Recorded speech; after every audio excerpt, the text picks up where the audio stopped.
సాంకేతికను కూడా అందిపుచ్చుకుంటే ఇవాల్టి అవధాని విశ్వాన్ని జయించవచ్చు. కేవలం ఏదో ఒక భాషకో రెండు భాషకో పరిమితం కాకుండా ప్రపంచాన్ని జయించవచ్చు అని నిరూపించాడు.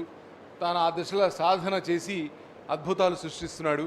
అలాగే మనకు మీ అందరికీ కూడా ఆయన చెప్పినటువంటి విషయాలన్నీ నోట్ చేసి పెట్టుకున్నారు కనుక సాంకేతికతను అందిపుచ్చుకున్న వాడు ఇవాళ ప్రపంచాన్ని జయించవచ్చు. మనకు దొరకనిది ఏది లేదు. ఇవాళ అరచేతిలో వైకుంఠం అన్నట్టుగా మన సెల్ ఫోన్లో ప్రతిదీ నిక్షిప్తమై ఉన్నది. సాహిత్యకు అభినందనలు తెలుపుకుంటూ మా ఆత్మీయ సోదరులు శ్రీ మదనూరు సూర్యనారాయణ మూర్తి గారు శర్మ గారు వారు మెదక్ మండల సాహిత్య పరిషత్ మెదక్ జిల్లా రచయితల సంఘం మెరసం అనే పేరుతో అద్భుతమైన కార్యక్రమాలు చేస్తున్నారు. వారు సాహిత్యానికి చేస్తున్న సేవ ఇంత అంతా కాదు. మెరసం కార్యదర్శిగాను ప్రధాన కార్యదర్శిగా ఉన్నారు. మొన్నీ మధ్యనే ఒక నెల క్రితం వారు పదవీ విరమణ గావించారు. ఇంకా పూర్తి స్థాయిగా ఆ సాహిత్య సేవలో వారు లీనమవుతారు. వారి సందర్భంగా ఇక్కడికి విచ్చేయడం చాలా ఆనందకరం. అవధాన విద్యా వికాస పరిషత్ నుంచి వారికి ఒక చిన్న సత్కారాన్ని అందించవలసిందిగా మా కార్యదర్శి ఆచార్య సార్ గారిని కోరుతున్నాను. అంతకంటే ముందుగా మీ అందరికీ కూడా శుభాభినందనలు తెలుపుతూ ఇంత మంచి కార్యక్రమం చేస్తున్నటువంటి మా మరుమాముల అన్నయ్య అంటే దత్తన్న చాలా అంటే ఇంత నిస్వార్థంగా ఇంత గొప్ప కార్యక్రమాన్ని నిర్వహించడం మామూలు విషయం కాదు. ఇంత కూడా అంటే ఏమాత్రం ఆశించకుండా తన సొంత ఖర్చులతో ఇంత పెద్ద కార్యక్రమాన్ని చేయడం మా అందరికీ గర్వకారణం.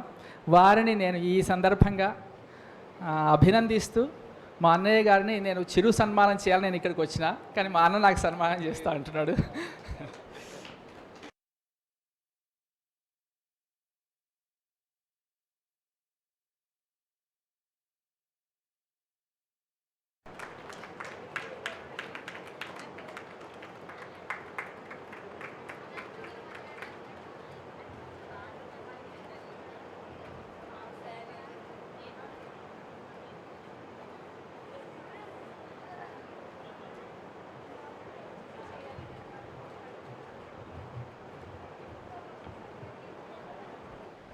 మీ అందరికీ చిరస్మరణీయుడైనటువంటి అన్నను, ఎందుకంటే అన్ని పనులలోనే ఉంటుండే కానీ అన్నను స్టేజ్ మీదకి పిలిచి సన్మానం ఎవరు చేసే అవకాశం రాదు. ఎందుకంటే చివరికి వస్తుంది మీ అందరికీ.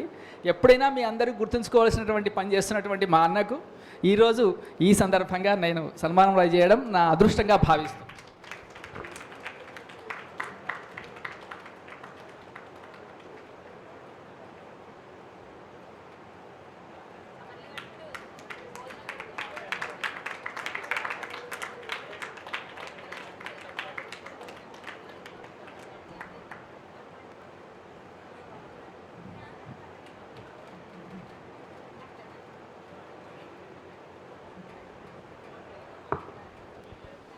ఇప్పుడు ఒక 10-15